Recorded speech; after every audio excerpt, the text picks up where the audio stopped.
Japan does not care. Have you ever played a Japanese RPG? Does this look like it was made by devs who care about other people's opinions? You don't have to look far. Beginning of 2024, Square Enix's flagship title, Final Fantasy Rebirth. One of the main characters had this fine outfit. But at some point, games have to release outside Japan, which led to the FF7 remake being patched to add a shirt. Problem solved. This is nothing new. The JRPGs of old were packed with content censored for the international market. In fact, the Final Fantasy franchise is full of modified content. This FF6 boss fight, for instance, used to show a lot more skin. Yeah, Japan really likes their naked ladies. In this case, you may argue that Final Fantasy is aimed towards an adult audience, and as such, these puppies should be free. But what happens when games target a younger audience? Enter pocket monsters. Before being a worldwide phenomenon, Pokémon is first and foremost a Japanese RPG, which means censorship. Don't be fooled by the cute creatures and the child protagonist. Red and Blue are very naughty games. Remember the old man who blocks your path? He just needed a coffee, right? Well, he was originally completely drunk, and the reason he finally gets out of the way is because he sobered up. Here's something else, not censored this time: casinos. Hey kids, isn't it fun to spend all your money at the slots? Big jackpot! Alcohol, gambling, how low can this game get? Oh no. Oh no. This one was so bad, the original Jinx sprite was modified for the Virtual Console release of Yellow. The new sprite is still offensive, but only because of the MS Paint quality. Over time, as the Pokémon franchise blew up in popularity, both Game Freak and Nintendo scrutinized their games more, removing every single reference to non-kid-friendly themes, making Pokémon the safest video game series ever. Nah, I'm just kidding. They are Japanese RPGs, so of course they remained completely unhinged. For example, the Japanese releases of Gold and Silver have some interesting trainer sprites, featuring smoking, religion, and why are these women hitting on a child?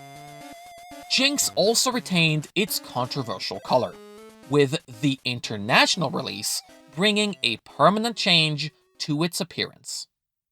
Gambling remained an issue as well. Laws surrounding video game gamblings were, and still are, changing, leading to several modifications from Gen 2 to 4. The Japanese versions were always full steam ahead though. Let's gamble, kids! Let's gamble, comma, kids.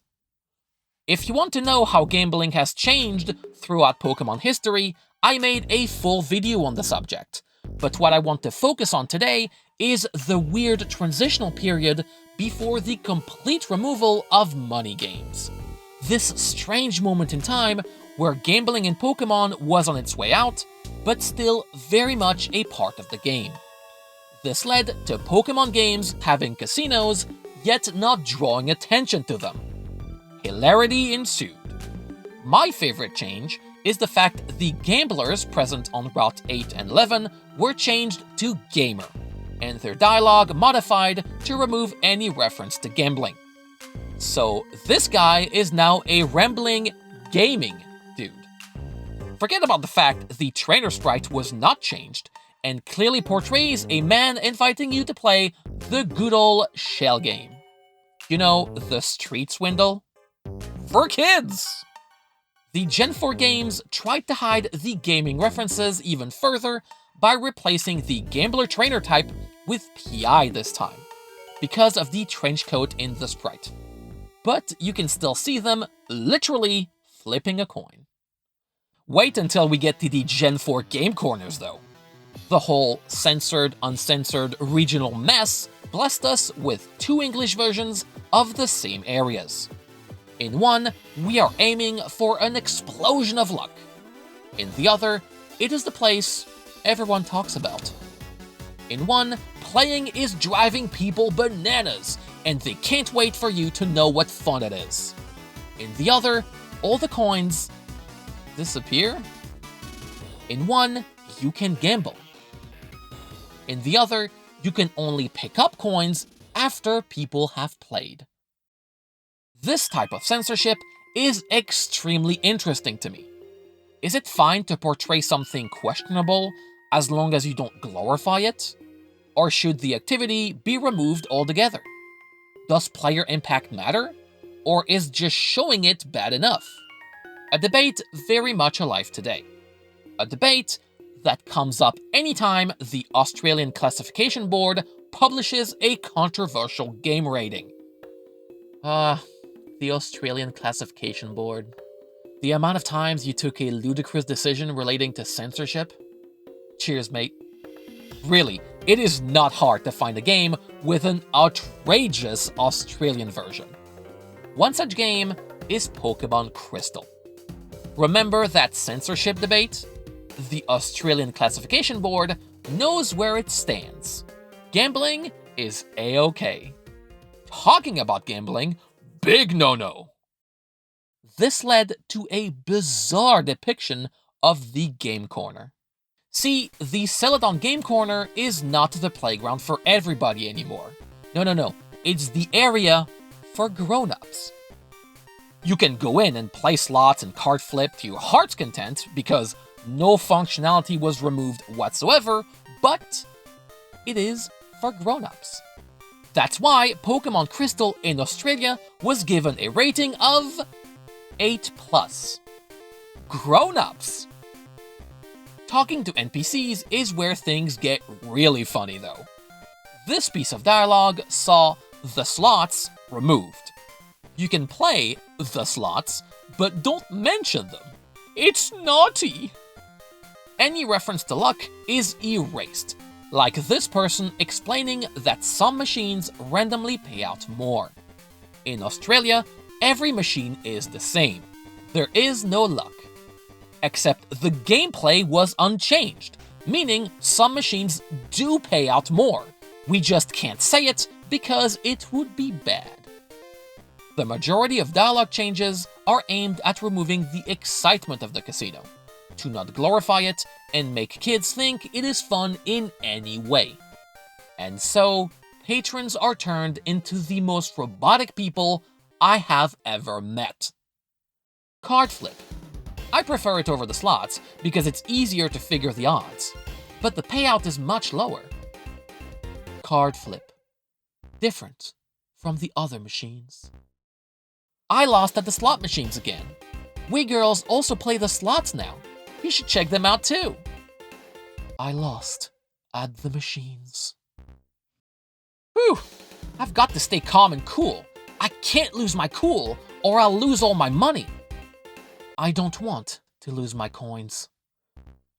Life is a gamble. I'm going to flip cards till I drop. Nothing is certain in this area. It gets weirdly philosophical, huh? But wait, we have not talked about the best censored dialogue I have ever read. This one NPC at the casino, surrounded by games, currently playing the slots, is not telling you they want to enjoy a specific machine and are trying to get their money back from being cleaned out the day before. No. Instead, we're told,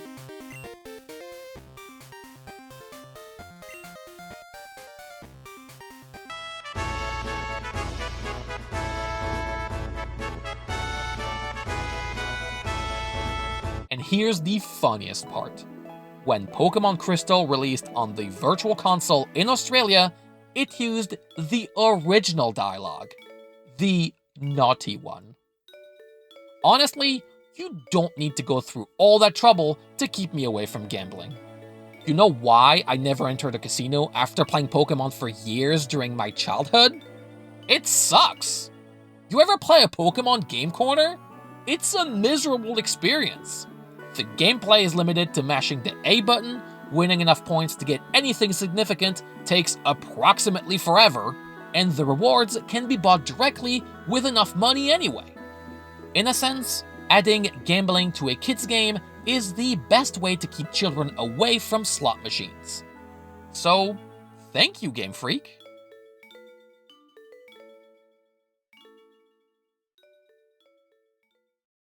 And thank you to the Ko-fi gang, Alexan, Y Lambda, Amir Isqueer, SCJ643, and Mini Assassin.